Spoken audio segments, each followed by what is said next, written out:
Before I even say one word in this video, I'd like to say this. I have a lot of love for the channels I'm about to talk about. These are people I genuinely like to watch myself, so no hate over here. I think we can all agree that these past few months have been rough. No need for me to explain why and risk getting crushed by big ol' demonetization. We all know the reason. During these past few months, a lot of us, including myself, have had to be locked inside for a very large amount of time. Now, right at the beginning, when this all started kicking off, I knew I needed some sort of escape, something to make me feel a bit more free. And, well, ladies and gentlemen, I'm glad to say I've managed to find that escape. I've managed to find it in the interesting form of travel vloggers.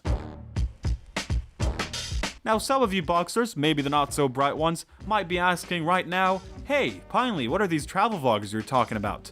What do they do? And to that I say, come on, use your brain, buddy. Travel vloggers, they vlog themselves while traveling around the world.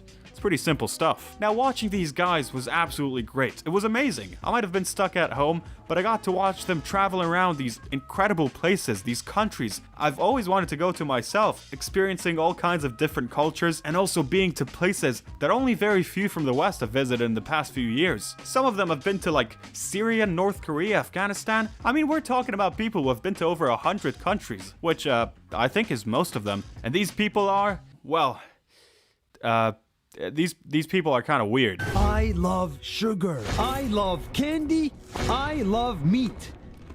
Like everybody, I eat whatever I see, and I don't feel bad about it. I don't know, maybe I'm being a bit mean, but they all just kind of speak in this very overly pronounced YouTube narrator-y kind of way. Only that they do it outside in public. It's kind of like the same voice that top 10 channels use for their videos, sort of like what Behind the Meme did before he went a bit crazy. Hey guys, so today is my grandma's birthday. She's like 87 or 88 or some old ass age like that. I'm not exactly sure, but she's old as hell. And of course, me being the good grandson that I am, I decided to get her a gift. Did I get her a sweater? No. Did I get her some socks? Hell no! Now, all of their videos are really positive. Insanely positive. They always try to give a very good vibe, a nice message. I mean, let's just take a look at this guy, Livingbobby. If you look at all of this man's thumbnails, you can notice that this guy's smiling in every single one of them. Look at him, he's so insanely happy. Living on vending machines in Taiwan. Yay! Living on world's best dessert for 24 hours? Woohoo! Safe to say, this man is absolutely living his best life. He's having a blast. But believe it or not, Livingbobby is not even that weird compared to who I'm gonna talk about now. The real focus of this video is a very special man, a lovely man, a legend, named Drew Binsky.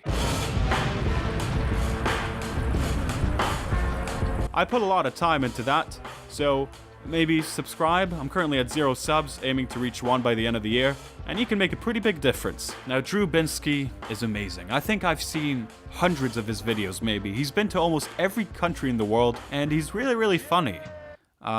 Not intentionally, though. One thing he does that I love is, well, Drew is a Jewish man, like myself, and he very much looks like it. I'd even make the bold claim and say that he might be the most American Jewish-looking man I've seen in my whole life. Anyways, the thing that he does where he goes to a Muslim country, let's say Yemen, is that he always goes ahead and buys all these clothes in an attempt to blend in, which I'd say he pulls off pretty perfectly. There's no way you can tell that this guy right here is a tourist. Now, one thing you need to know about Mr. Binsky is that this man loves to hyperbolize, which is a word I learned in English class a few years ago. I think this video showcases that pretty well. It's one of my all-time favorite videos, just in general. It's called My Brother from Another Mother. Let's give it a watch. This is Abdul.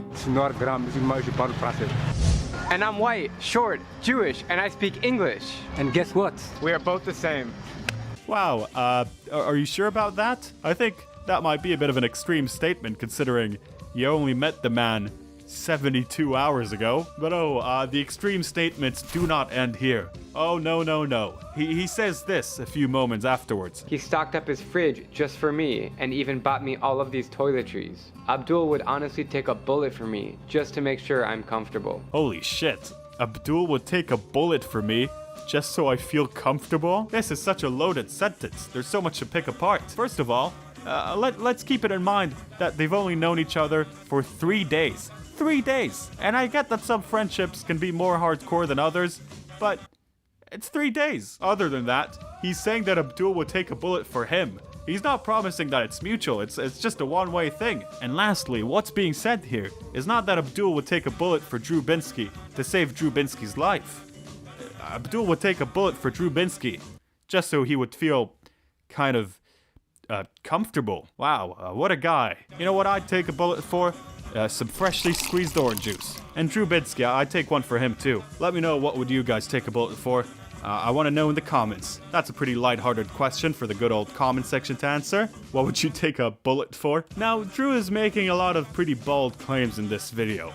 This man is like my brother. This man would take a bullet for me so I can be a bit comfortable. I don't know about you boxers, but I want to see exactly what are the things that these two bonded over. What brought this amazing dynamic duo to life. So first of all, apparently Abdul knows a bunch of facts about America, which Drew Binsky is from. Abdul, what's the capital of Indiana? The capital of Indiana is Indianapolis. Michael Jackson was born in Indiana, in Gary, in 1958. Utah, Salt Lake City. What else do you know about Utah? I know the basketball team of Utah is Utah Jazz, and I know that Karl Malone and John Stockton was playing over there. Dude, come on, let him ride his bike. This is pretty dangerous. Stop asking him about America, it's kind of distracting. George Washington, John Adams, Thomas Jefferson, James Madison. Another thing that they both have in common, other than, I guess, knowing things about America, is that they both know some Eminem songs. Pretty neat. This guy knows every lyric to every Eminem song. Morning rain just on my window, and I can see it all. He waited in the blistering cold for you 4 hours. He just said no. That's pretty shitty, man. You like his fucking idol. He wants to be just like him, man. He wants you more than I do. I know, man. That's what we're running to. Man, this video feels kind of like an episode of The Office. Remember when we made the dance back? You said we'd be right back. So what do we have so far? The things that they have in common are 1, they know things about the United States, and 2, they know a bit of an Eminem song. And there's no number 3. It's just these two things, America and Eminem. We are actually the exact same person inside. I can be cynical all day long, but this is a very lovely video. And I really do like this message that people from completely different backgrounds can find out that they have a lot in common. It's a good message. I just think that maybe stating that they're the exact same person is a bit much, but I don't know, maybe I'm just some kind of dumbass. Now, even though Drew Binsky is a very, very positive guy, sometimes, like a lot of people, he would just have enough. There'll be something that really gets on his goddamn nerves, and he'll get really, really angry and just say, I've had enough of this bullshit. I'm gonna make a rant video. Now, when that happens, you know that the subject of that rant video is in some serious, serious trouble. There's no escape from Drew Binsky's wrath. 2 years ago, he made this one video called Why I Hate Politics, and as you all know, politics have actually been abolished ever since. I hate politics. I realize that hate is a strong word. I hardly ever use it unless I'm really trying to emphasize my dislike for something, which is why I'm using it right now. Man, this guy really has a way with words. Now, there are a lot of good moments in this video. One of them is the bit where he gives, I think, my favorite analogy ever. All politicians, regardless of which country, are obsessed with power and money. Every single one of them is corrupt, greedy, and frankly, a liar.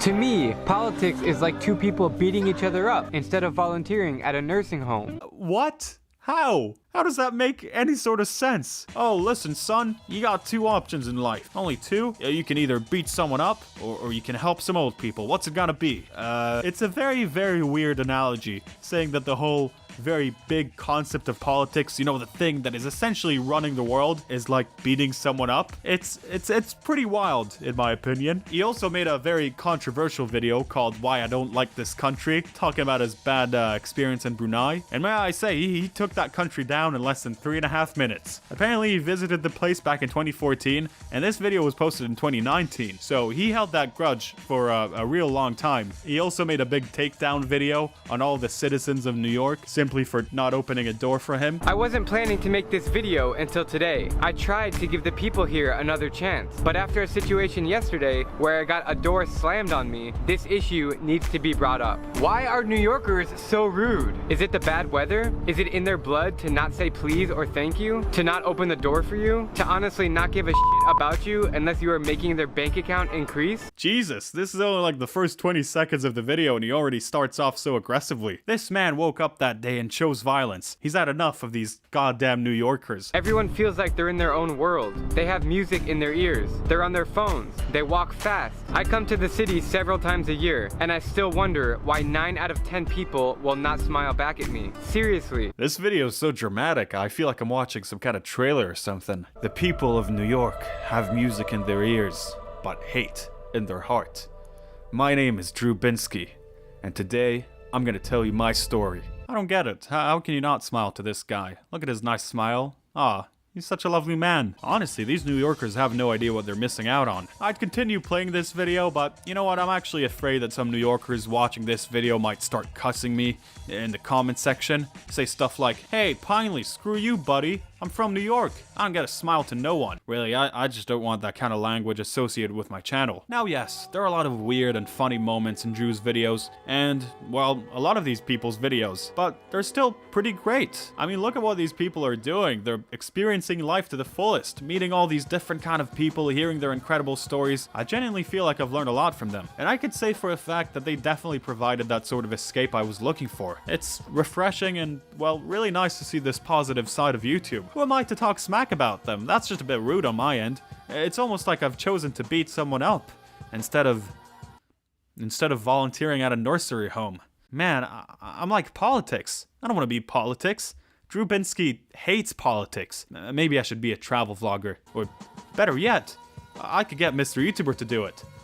Hey, Mr. YouTuber. What's going on? Can you maybe travel around a bit? Talk to us about a bunch of different things that you see? Travel? Where the hell am I gonna travel to, you goddamn idiot? Hey, come on, I'm just trying to be positive. Oh yeah, well you can go yourself in the while I go as well. You can go about 1 billion times, you little you're gonna get these hands, you box, little box bitch.